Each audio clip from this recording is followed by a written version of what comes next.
श्री स्वामी समर्थ. माझ्या परमप्रिय स्वामी भक्तांनो, तुम्हाला कदाचित असे वाटले की मी नामाविषयी वारंवार का सांगतो, तर त्याचे कारण असे आहे की नाम परमेश्वराचे दर्शन घडवते. आपण एखादी वस्तू पाहतो, त्याचा आनंद लुटतो, परंतु वस्तू शाश्वत नाही. नामाचे तसे नाही. नाम शाश्वत आहे, कारण आपण ज्या परमेश्वराचे नाव घेतो तो परमेश्वर शाश्वत आहे. त्यासाठी नामसाधना आवश्यक आहे. नामाच्या आड आपल्या मनातले विचार येतात. त्या विचारांना पूर्णपणे विसरल्याशिवाय नाम दृढ होत नाही.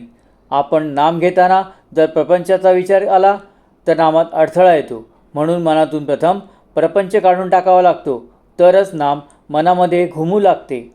नामस्मरणामुळे वासनांचा क्षय होतो. म्हणून साधकाने नामातच राहावे. श्री स्वामी समर्थ. जय जय स्वामी समर्थ.